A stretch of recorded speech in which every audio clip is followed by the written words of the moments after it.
when the rappers of these coffins. He's acting like he got it, but he's lost it. Keep attacking these.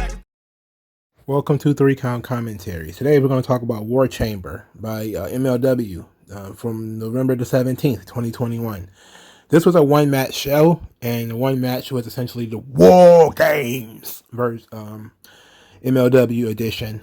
There were some bits and pieces that came out before that. For instance, Cesar Duran announced that MLW will undergo an expansion to Mexico in 2022. And he's going to bring the best luchadors. He's going to bring the best fights, all for us, his believers. Okay, cool. Also, Fatu says that this match is not about wins and losses. It's about body count, which, of course, means that he's going to lose. So War Chamber starts. It's basically a War Games match. Well, before I get into that, 5150 cut a promo on Los Parks. Most of it is in Spanish, except Danny Limelight yelling and bragging about snatching El Hijo de L.A. Park's mask and setting out fire, which is really cool. I actually like Danny Limelight. I like him a lot more now. I don't remember what the hell he's calling himself in MLW. But he's actually showing a lot more personality in MLW than he did when he was wherever else I watched him. He didn't really get much of a chance at all in AEW. So I'm glad that he's here, and he's doing something that he apparently is very good at. I think his name is Rivera. Is it Rivera? I don't remember. In any event, he's actually pretty good in this role. And Slice Boogie too. I remember I used to make fun of Slice Boogie in NWA. He's actually pretty good here too.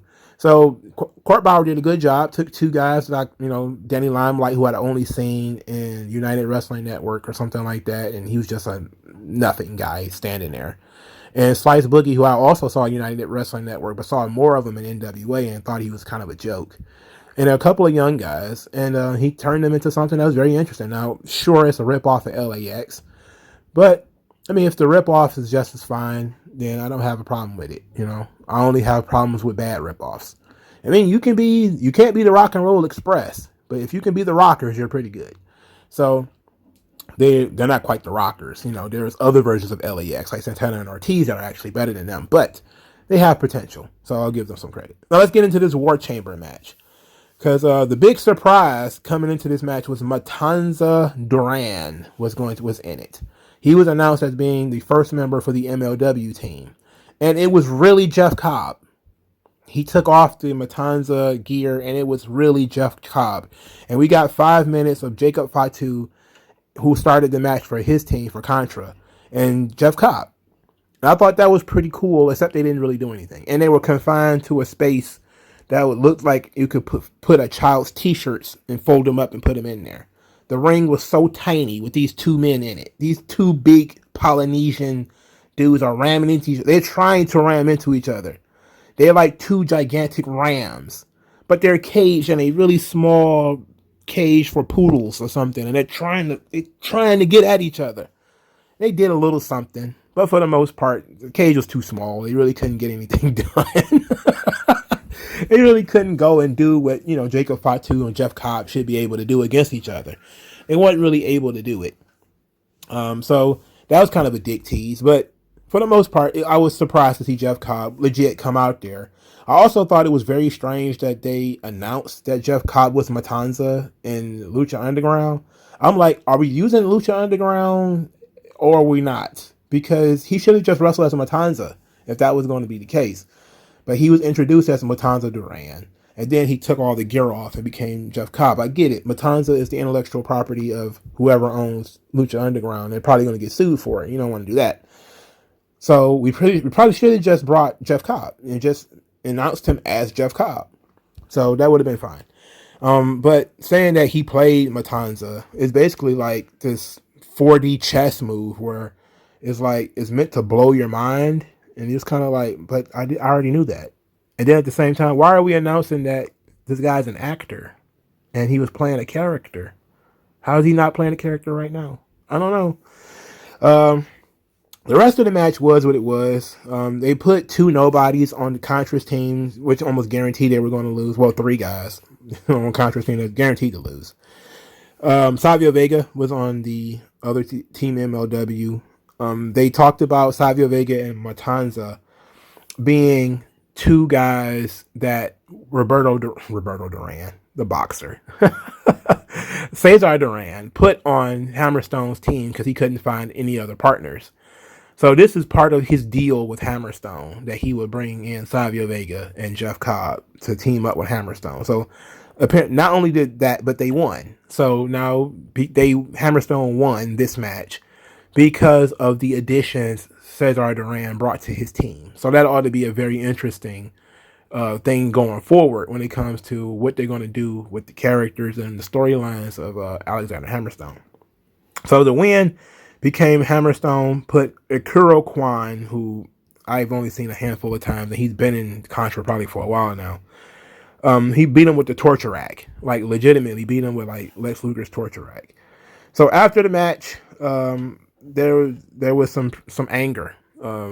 Mads Kruger, who was the last person to come out for his team, they put him in the leader spot. You know, leader comes out last. They put Mads Kruger to come in last, and he was, even though it was Akuro Kwan who got beat, he was mad at Jacob Fatu. Now, he was mad at Jacob Fatu because of some missteps that he and Fatu had in the match where, you know, he would hold him and Fatu would hit him by mistake. And there was a big whisper in the wind that Jacob Fatu did where he missed and hit Mads Kruger instead. So even though Akuro Kwan was the one who got beat, Mads Kruger was mad at Jacob Fatu and costing him the match. All right, cool, whatever. I guess we had to get there, and we didn't want to beat Mads Kruger. We didn't want to beat Jacob Fatu. We got to get there somehow. Okay. So Jacob Fatu, being a nice guy that he is, apparently, he was helping Akuro Kwan to his feet. Like, come on, man. Ain't no big deal, man. Get off your ass. You know, how he talked. And in any event, Mads Kruger kept, shoving him back and forth. And then they got into a fight, and Akuro Kwan turned on Jacob Fatu, and then all of Contra turned on Jacob Fatu. So now at the end, Jacob Fatu is fighting off all of these members of Contra. He's fighting with Mads Kruger and all of these guys. He's trying to fight all of these guys off. And this goes on a little too long for me. It went too long for my taste. And plus, I don't think it really did a good job of it. We left with the 50-50. Both men were still standing. Jacob Fatu, kind of stormed off, and Kruger kind of posed to end the scene or whatever. I think it would have been better if they would have just beat down Jacob Fatu. I know it's not in his character to get beat down, but you need to put over Mads Kruger. Since Mads Kruger is the guy who I guess is going to take over as being the face of Contra, he should have just jumped Jacob Fatu and smothered him with his glove or something like, the gas mask or something like that. Beat him down. It was like 12-on-1. Yeah, Jacob Fatu's a bad dude, but, let's just beat him down and leave him laying in the ring or something like that. And that really would have put over Mads Kruger a lot more, rather than, okay, now we see that there's tension between the two of them, but they're treated as equals. Sometimes Jacob Fatu isn't going to take a pin, but the visual of him being down while Kruger was still standing and all of the Contra surrounding him as being the new centerpiece would have been a much better visual for the story that Court Bauer is trying to tell.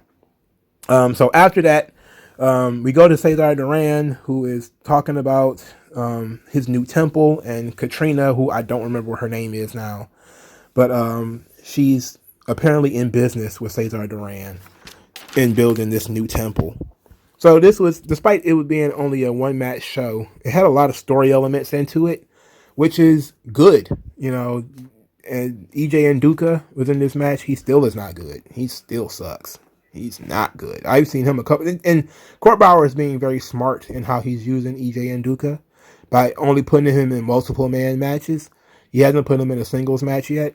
He's not that I've seen. So, but he's not good. I see why WWE cut him. But I also see the potential because he's a really big dude. And he's pretty intense. So, we need to get some work done with this guy. I would personally send him to Booker T or something like that to see if we can get some more shine on him. If Court Bauer, you're not going to use him, at least say, hey, Booker T, why don't you, help my guy. Booker T's a good trainer. Especially a lot of his girls have come out of there and been pretty good. So maybe he can put some shine on EJ Nduka or somebody, send him to OVW or something for a short stay. He needs to do more work. I don't know if, Court Bauer would consider OVW competition. I don't think he should. Or reality of wrestling. Even, maybe in local markets, but I don't think so. I think if MLW wants to make a run with it, They're going to have to utilize, partnerships. And I think a partnership with OVW, partnerships with Reality Wrestling ought to be pretty good. I would consider them, of course, to be above those organizations because I think those are schools. Booker T's a school, OVW is a school. They may have a television show, but it's a school. But he definitely needs to send EJ and Duca to one of those schools, and he needs some help, especially if he's going to. He should have sent King Moas to school too. He's got a decent eye when it comes to looking at the guy's size and looking at the guy's potential, but these guys, and I mean also for Billy Corgan too, utilize OVW and utilize Reality Wrestling a little bit more. They can create talent and they can shine your talent up a little bit. And they have a product that people actually watch and actually talk about. They should utilize that a lot more than they do.